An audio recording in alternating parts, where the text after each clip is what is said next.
Assalamu alaikum 7th class. How are you? Hope you will be fine and safe at your home. Let's start our lecture number 3.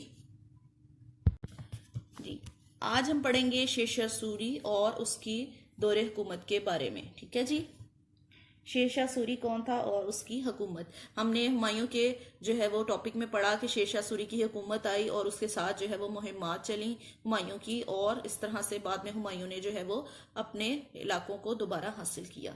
Sher Shah Suri के बारे में पढ़ते हैं, जिसका दौर है 1540 AD टू 1555 AD। ठीक है, अर्ली लाइफ।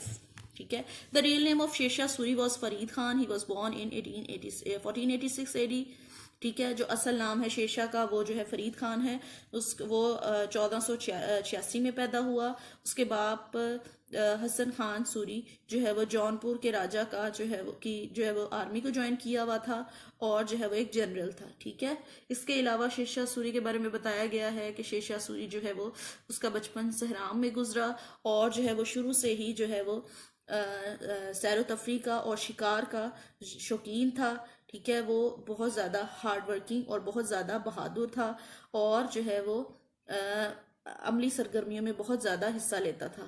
शेरशाह सूरी के वालिद के चूंकि वो गवर्नर थे, गवर्नर के साथ जो है वो अच्छे ताल्लुकात थे, इसलिए जो है और जो है वो जौनपुर इल्मी सरगर्मियों का मरकज था। इसी तरह जिसकी वजह से शेरशाह सूरी को ये मौका मिला कि अपनी सलाहियतों को उभार सके और जो है वो अपनी बहादुरी में इजाफा कर सके। Sher Shah Suri coming to power. Sher Shah Suri का इक्तदार या शेरशाह सूरी का इक्तदार में आना, रियासत को चलाना। After the banishment of Humayun. Humayun की जिलावतनी के बाद जब हुमायूं जो है वो जिलावतन किया गया तो उस वक्त जो है वो शेरशाह वाहिद हुक्मरान था बंगाल, बिहार, जौनपुर, दिल्ली और आगरा का। ठीक है। इसने जो है वो मज़ीद जो है वो फतूहात की, मज़ीद इलाकों को फतह किया, जिसमें सबसे पहले उसने पंजाब को फतह किया और इसके बाद जो है वो दरियाए जहलम के पास Gakkhars were belated across Jhelum and they had sympathize for Mughals. Gakkhars जो है वो दरिया जहलम के पास गक्करों ने एक उधम मचा रखा था और मुगलों के बहुत तरफदार थे। इसको कंट्रोल करने के लिए शेरशाह सूरी ने जो है वो जहलम के मकाम पर एक किला तमीर किया और यहाँ पर जो है वो 50,000 फौजियों को मुकर्रर किया।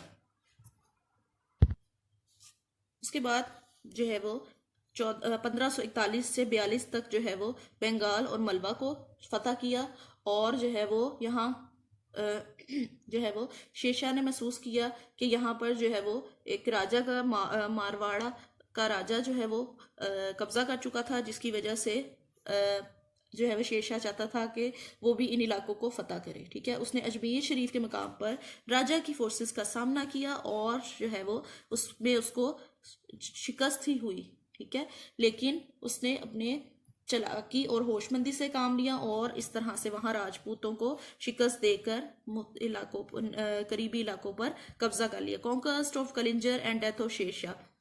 In 1545 AD, Sher Shah struck again the fort of Kalinjar with full force. Sher Shah ने जो है वो फुल फोर्स से जो है वो कलिंजर के किले पर फतह किया। Fireballs were being hurled on the rampart. Rampart कह सकते हैं हम कि एक बारूदी जगह होगी जहां पे बारूद जमा किया हुआ था। तो क्या हुआ कि रैम्पार्ट के मकाम यानी बारूद के एक जखीरे में जो है वो एक गोला गिर गया, जिसकी वजह से वहां आग लग गई और इसके नतीजे में शेरशाह बुरी तरह से जल गया। लेकिन उसने इनकरेज किया, अपने सोल्जर्स को जो है वो इनकरेजमेंट दी और बिलाखिर शाम में जो है वो उसने इस किले को फतह कर लिया। उसके सिपाहियों की बहादुरी से ये किला फतह हो गया। तो after hearing the good news he smiled. ये खबर सुनने के बाद वो मुस्कुराया और उसने आखिरी सांस लिया। उसके डेड बॉडी को ससराम यानी जो उसे ससराम लाया गया जहां पर उसका मज़ार है। ठीक है। उसके बाद नेक्स्ट टॉपिक है शेरशाह एडमिनिस्ट्रेटिव रिफॉर्म्स।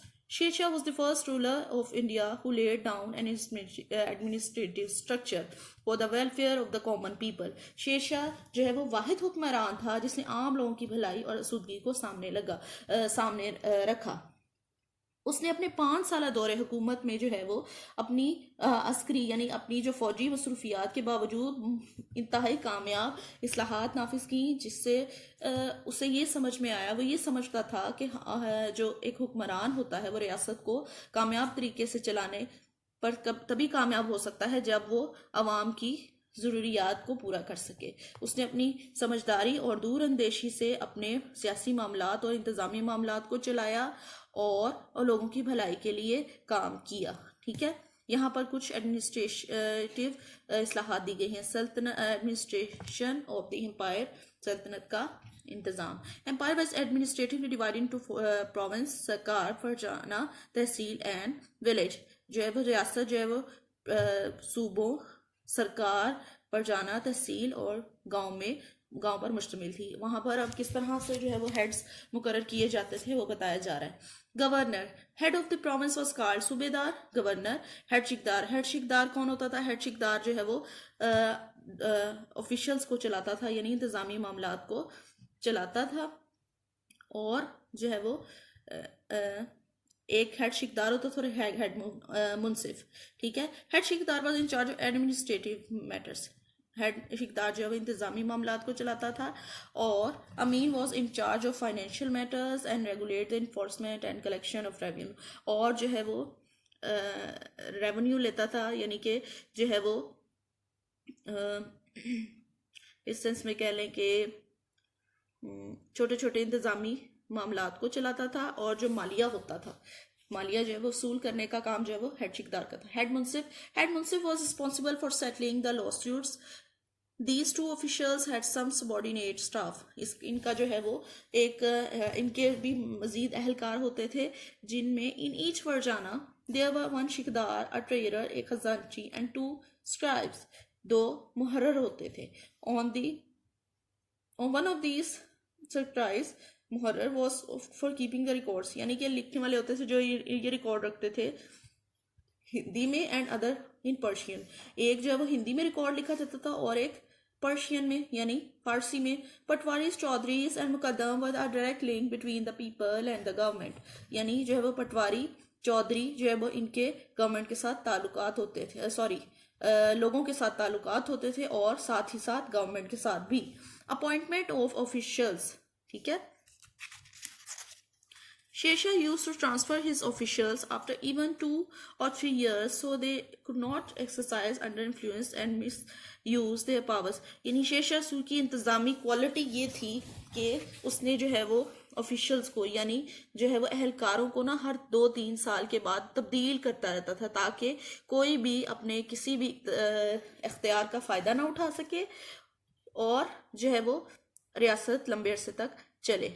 उसके बाद हैं पंचायत। सबसे पहले एडमिनिस्ट्रेशन पढ़ी, उसके बाद पंचायत, कम्युनिटी सिस्टम। ठीक है, यानी पंचायती निज़ाम कह सकते हैं। Sher Shah kept the panchayat system of village intact. Panchayat was a council of institution in which community leaders or whole village decides their collective or individual matters. Panchayat जो है वो, हम आज भी पंचायत का लफ्ज़ सुनते हैं तो हमारे जहन में आता है कि एक बड़े जो हैं वो बैठ जाते हैं। गाँव में आज भी पंचायतें होती हैं, लेकिन यहाँ पंचायत का मतलब यही है कि जो है वो गाँव के बड़े लीडर्स और जो है वो कम्युनिटी के बड़े लोग जो हैं वो बैठकर अपने इलाके या अपने कस्बे के मामलात को जो है वो डिस्कस करते थे और मसाइल को हल करने की कोशिश करते थे। पॉलिसिंग सिस्टम यानी कि यहाँ पर पुलिस का निज़ाम हम कह सकते हैं। Sher Shah Suri gave the responsibility for law and order to muqaddam और chaudhari of the respective area. यानी मखसूस इलाकों के चौधरी या मुकद्दम को जो है वो ये रिस्पॉन्सिबिलिटी, जिम्मेदारी दी जाती थी कि इंसाफ को, मुनसिफाना निज़ाम को कायम किया जाए। They were responsible for the investigation of any murder और robbery and theft within their jurisdiction.